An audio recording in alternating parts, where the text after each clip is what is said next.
Добро вечер уште еднаш. Вечерва на темата гжель ќе ни говори доктор Нијами. Повелете. Добро вечер. Добро вечер на сите.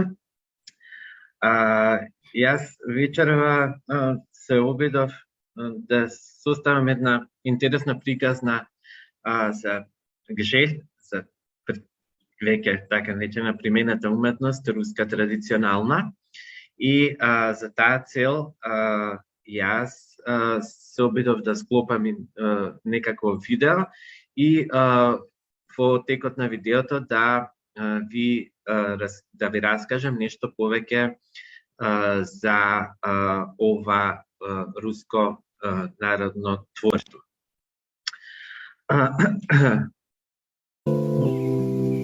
Гжель е многу интересно нешто. Се смета дека првата практично фабрика за гжель ја основал Павел Куликов и многу долго време се криела тајната на ова примената уметност. Понатаму ќе видиме експонати и во живо. Порано гжелјот бил шарен. Познатите сини бои на почетокот биле сиви.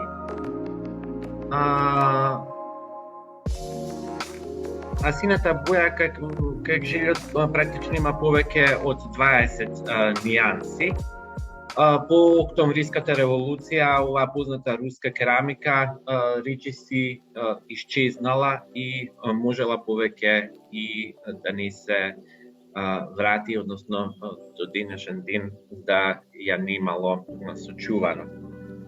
Сите тајни на овој занет се чуваат тука, во раменскиот реон на Московската област.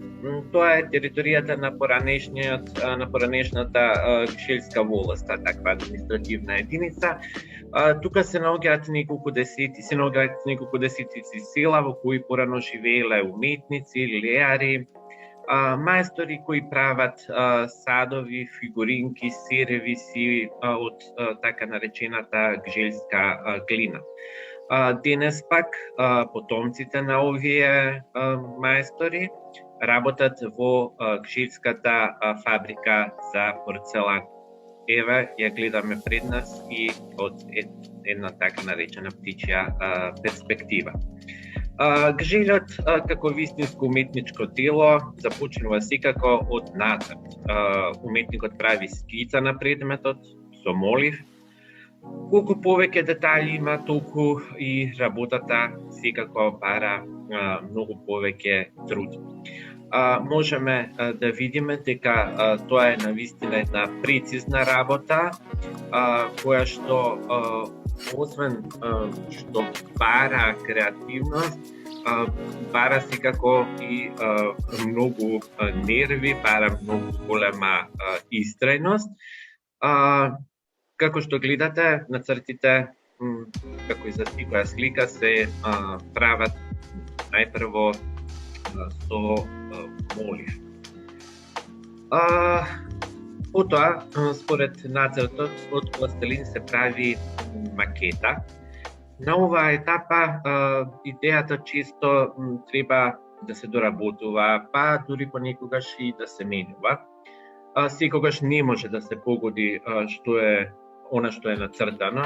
Например, кај идниот чајник, да кажеме, може да се смени носето.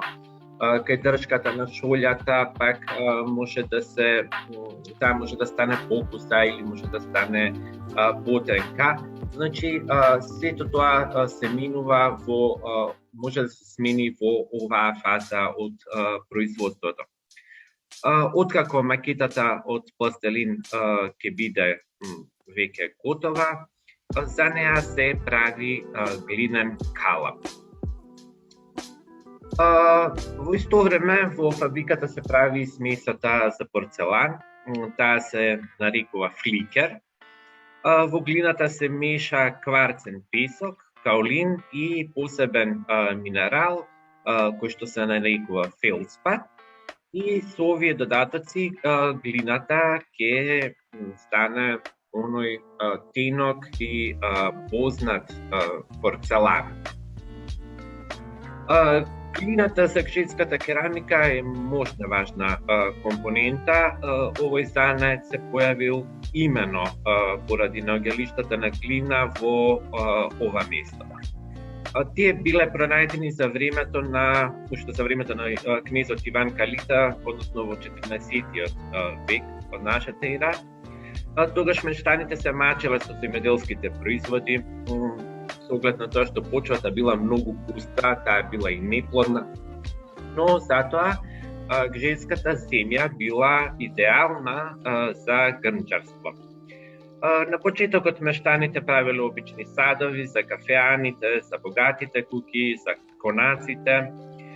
Потоа по царски указ тие станале најголем испорачател на аптекарски садови, а на почетокот на 19-тиот век покрај обичната глина тука била пронајдена и фајансова маса. На тој начин на ова место се појавила првата фабрика за порцелан. Кон крајот на векот веќе ги имало безмалку 200 и од тогаш тајната на производството тука се чува мощне внимателно. Масата за производство на порцелан најпрво се ситни, потоа таа се разводнува за да се добие кашеста маса која што се меша цели 28 часа. Значи, овие машини работат 28 часа за да се добие таа густа маса кашеста. Потоа смесата преминува во леарницата. Тука повеќе за дадената скица, односно шема, се прават идните чајници, идните вазни, идните фигури. За фигурата да биде идеално точна се користат посебни калапи. Тие се направени од воздушест кит, кој ја впива непотребната влага. Секој гжетско ремек дело има свој калап. Колку е посложен предметот и колку што има повеќе елементи, толку е всушност покомплициран калапот. Можете да видите и на снимката како се прават калапите. Понекогаш тоа може да биде дури една цела конструкција да се направи за да се добие определен предмет.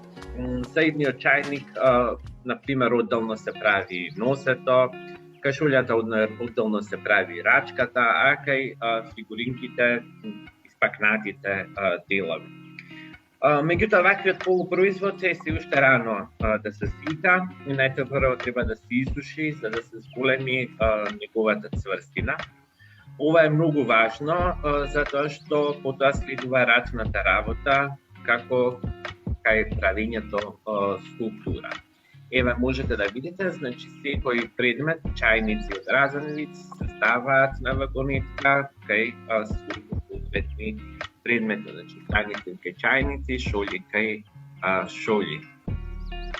Потоа работниците ги отстрануваат непотребните делови, ги прават тенки, идеално рамни и симетрични.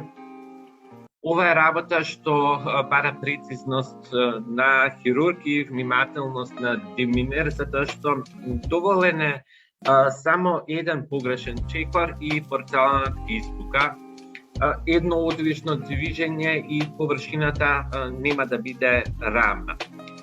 Искусните работници можат да ја определат дебелината со допир до прецизност дури до 1 милиметар.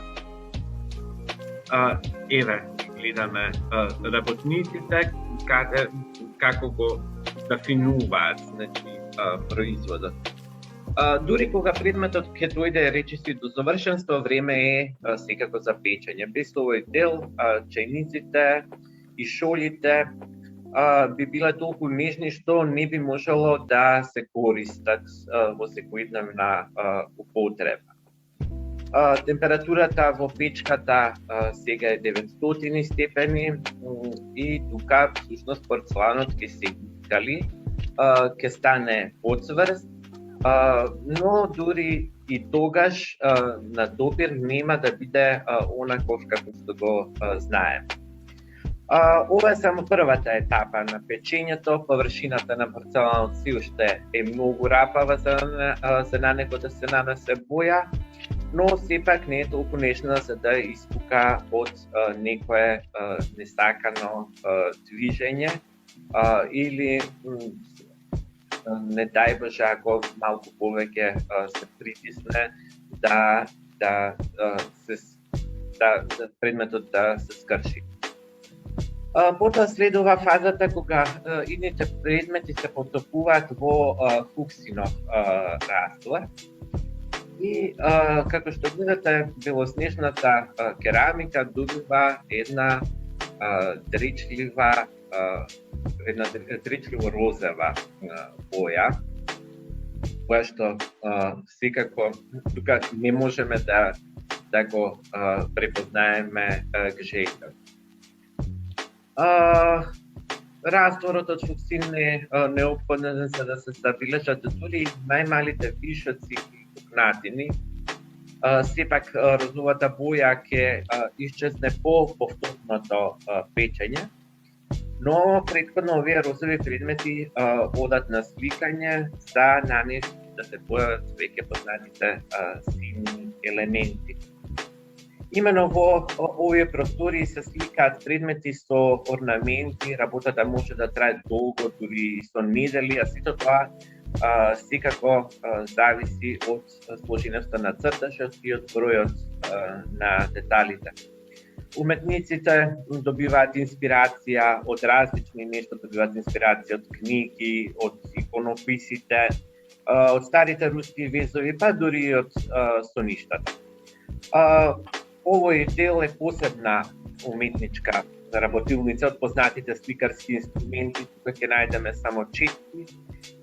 Палетата е направена од стакло, а бојата е само една, таа е сива и тоа е всушност тој познат кобалт.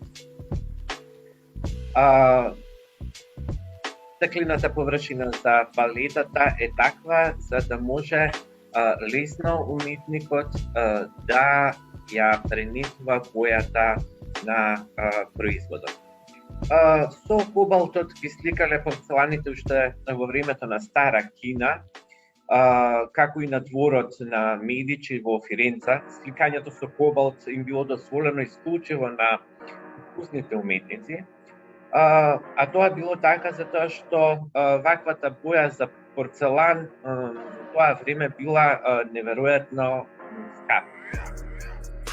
На почетокот кобалтот е темен како прав, како саќе. Тој ќе стане син дури под дејство на висока температура. Затоа во раната фаза гжејот изгледа токму така. Гжејот не бил синобил од секогаш. До средината на 17 век се користели жолта и кафеава и виолетова боја. Многу често во други бои биле фигурите во форма на животни, на птици или статуетки од сцената на рускиот бит, односно на руското секојдневие. Сега ваквите предмети можат да се видат само во музеите. Доколку се загледаме по-детално во предметите, на многу фигури ќе го видиме и подписот на уметникот, кој што на крај завршува со амин како благодарност за добро завршената работа. Но билата комбинација е добиена по примерот на делфскиот порцелан. Делф е всушност град во Холандија, затоа што во 18 век се правеле бели предмети насликани со кобалт. За ваквите предмети се мечтаело во Русија, но ретко кој до тоа време можел да си ги дозволи еден ваков холандски сервис. Освен што било скапо, тешко било и да се донесе, кој знае дали ќе се донел цел, дали нема да се искрши по пат. Затоа мајсторите од Жикшель одговориле на побарувачката во земјата. На почетокот работата во белосина варијанта се сметала како известна замена за увозот на холандските сервиси, но многу скоро рускиот производ ќе стане попопуларен дури и од европскиот. Сината боја, како што реков, има повеќе од 20 нијанси. За да се добие саканата нијанса, потребна е една боја и за тоа е потребна посебна умешност. Интензитетот на бојата зависи од количеството на самата боја, од притисокот на четката боја, дури и од аголот на кој што се слика. Особеноста на желското сликање е од тоа што секое движење се разликува од претходното, но не се повторува.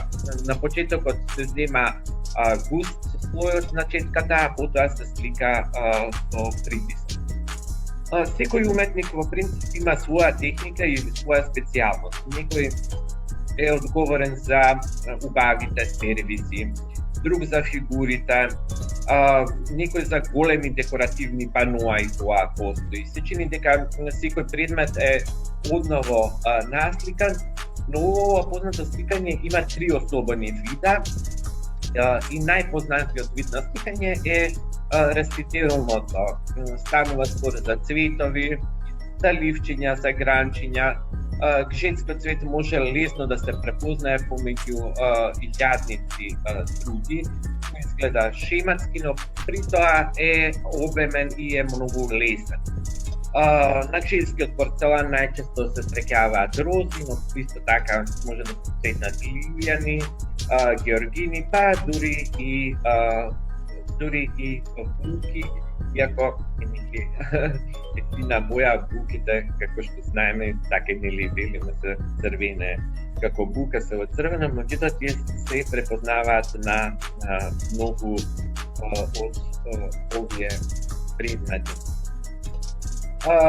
За да се добие потребната боја, потребната форма, на уметниците им се потребни само 6 цетки и искуството што тие го имаат собрано со децении. Кога основата на сликата е готова, време е секако за орнаментите. Последно што следува е потписот на уметникот кој го има на секој оригинален производ. Исто како во царските времиња. По потписот производот се става во печка. Печењето е едно од најодговорните етапи во производството. Од него зависи квалитетот на керамиката, црстината и долготрајноста на самата боја. Лазираниот производ се става на вагонетка, колку што е можно повнимателно, за да не се оштети сликата. И сега веќе може да ходи во печка. Во фабриката таа е огромна, колку една помала куќа, а температурата во неја изнесува цели 1400 степени. Во печката глазурата станува провидна, розовата боја целосно исчезнува, а сивата боја на кобалтот станува сина. И сега веќе гжелјот е готов. Во ваков вид тој ќе се најде и на свечена трпеза и во музеи. Познатата сино-бела керамика може да се види и во музеот Прадо во Мадрид, потоа во Њујорк во Метрополитен, во рускиот музеј во Санкт Петербург и секако каде на друго место, ако не во своето родно место во Гжелј, во близина на Москва, на 60 на километри од Москва. Практично сега не може да се замисли Русија без Гжелј, но по Октомвриската револуција за малку ќе исчезнал. Тој не бил споминал повеќе од 30 години и се чинало дека повеќе никогаш нема да се врати. Но на крајот на Втората светска војна, значи некаде во 1944 година, се сетиле на него и тој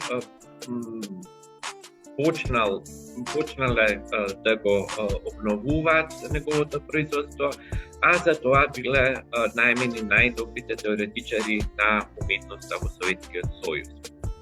Во 80-тите години од минатиот век пак оваа сино-бела керамика станала апсолутно култна. Цената била толку висока што за една статуетка можело да се добие, да кажеме, билет за премиера во Бојчев театарот, која што билет навистина е многу тешко да се најде. Сервис, например, можел да ви обезбеди да бидете приман кај најдобриот лекар во тоа време, а фабриката која што видевме во селото Речици прави 700 различни видови производи гжель. И ова е практично накусо за самиот начин на производство на овие предмети. Јас со себе понесов од дома два предмети кои што сакам да ви ги покажам и понесов понакога зборував дека може да трае производството од една недела и повеќе. Сакам да ви го прикажам зошто е тоа така. Во принцип, јас поседувам не многу голема колекција на гжель, но овие два предмети ми се многу интересни и многу важни. Ги ставиш настрана, зашто мајка ми искара случајно нешто да не им се случи. Па сега ќе ви кажам. Ова е едниот и ова е сад за великденски јајца. Ево го како изгледа внатре. Се стават јајцата во форма на кокошка, како што можете да видите. Ги гледате деталите. Може да се види убаво како сите детали се рачно сликани, бидејќи тие се разликуваат. Овој примерок во внатрешната страна не е многу насликан, меѓутоа деталите ги наоѓаме и од надворешната страна. Еве како што можете да видите. Погледнете раскошната опашка на кокошката. Еве го. Можеш ли екранот да ни го зголемиш? Секако. Ајде, фала. Кога веќе ни покажуваш, така, да, ти не се гледаш. И еве раскошната опашка. И како што рековме, потписот на секој уметник и печатот. Значи на секој оригинален. Многу интересен сад и секој Великден ние си го поставуваме овој сад и точно во него си ги редиме великденските јајца. Како што можете да видите, овој дел, она што го зборавме кај фигуринките, овој дел се прави одделно. И во тоа е целата поента, значи зошто е толку долго правењето. Сега ќе ви покажам еден покомплициран сад и многу раскошен.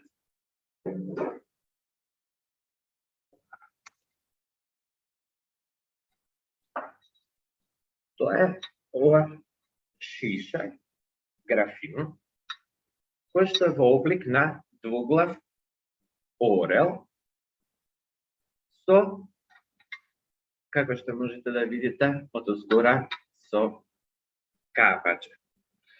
Ќе го приближам сега, за да ги видите деталите. Гледате и основата и самиот капак. Тоа се два различни делови, меѓутоа треба да во секој случај да кореспондира, да прикажат круната. И гледате, тука завршува со чисто темна нијансена сино, за потоа од озгора да дојде белата нијанса која што ќе ја одвои практично круната. од него. И повторно ја гледаме истата, мислам, ги гледаме орнаментите, цветови, и како што можете да видите од оздола се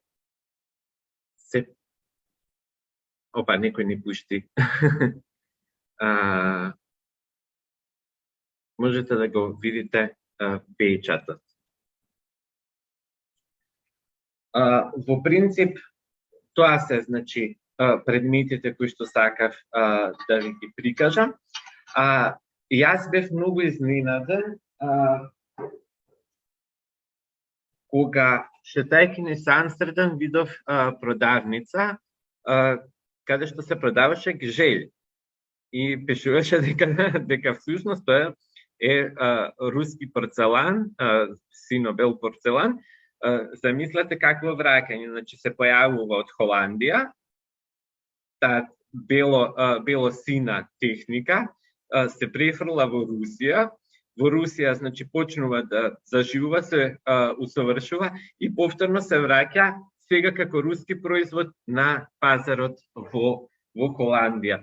Така што во времето кога биле правени фабриките за гжель, практично можеле само да мечтаат дека всушност овој производ ќе биде баран и во Холандија.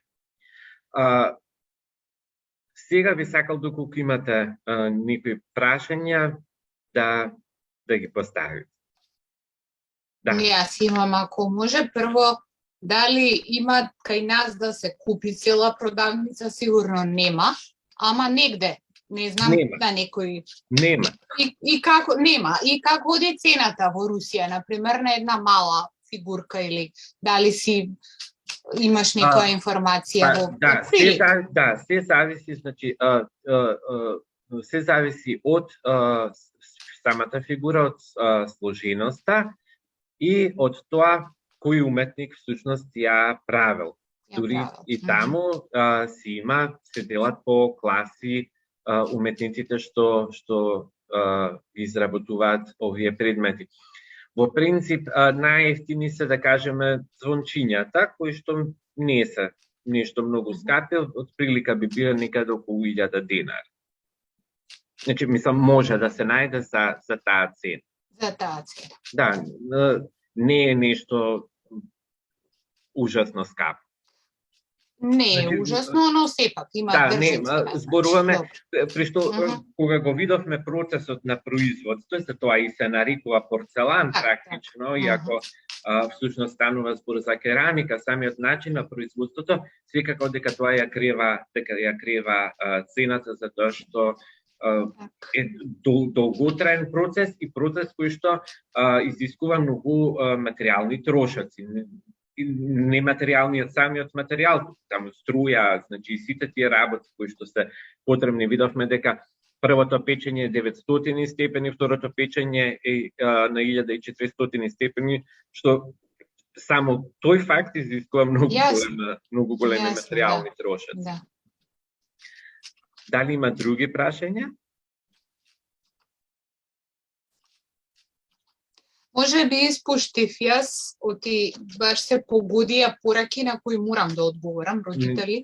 Прво, нели се сликало и во други бои? Да. И потоа се пременува оваа техника. Чисто има спомна некоја причина зошто се отвоа другите бои, како беше тоа? Да, затоа што во тоа време стануваат многу популарни сервисите, односно предметите кои што ги правеле во Холандија. Во Двелф, тоа факт. Да, во Двелф. Добро. И значи тие станале многу скапи, не секој нели можел да си ги дозволи. И од една практична пазарна причина, значи мајсторите почнале да изработуваат сино-бели предмети кои што всушност представувале замена за увозот. Значи не мора да се увезува од Холандија и веќе тие сино-бели предмети имаме кај нас и потоа нели тоа станува една таква традиција. Нема, и во моментов нема во други бои, така? Во други бои не се произведува, да.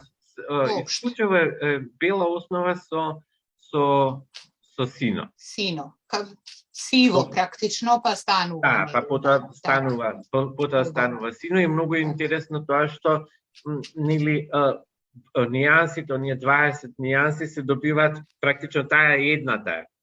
Не се раствора, не е ништо, туку таа се добива, нијансите се добиваат точно од притисокот на четката, од тоа како ќе се повлече линијата, дури од самиот агол на четката. И рековме дека тие користат само 6 четки. Така. Толку има. И ги земаат, значи таа палетата е практично на стаклена површина, затоа што треба да биде рамномерно. Ако е вдлабната, практично тие ќе брчкаат, знаете. Старт има друга нијанса. Да, а вака само земаат боја и потоа сами се формира бојата практично од слојот од количеството. И кај нив има продавници специјални за така. Дури кај во фабриката што ја видовме, значи во Речици, таму има и своја продавница и таму како велат русите, се е со по многу пристојни цени. И од таму веќе дури ако велат дека јас сум бил еднаш, сум го погледнал музејот, не е далеку, со воз е некој час и половина, да кажеме, и многу е лесно потоа за снаоѓање. И кога ќе купите од фабриката, веќе знаете дека тоа е тоа.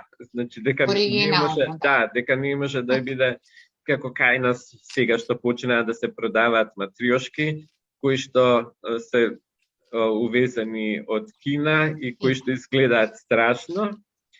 И дури е интересно што матриошките што кај нас се продаваат, еве ги има онлайн, например пишува матриошка во 6 дела, матриошките никогаш не можат да бидат во парен број, секогаш мора да бидат во непарен број, така што дури и тука во бројот на куклите се осквернавило. Баш убава тема е да ова.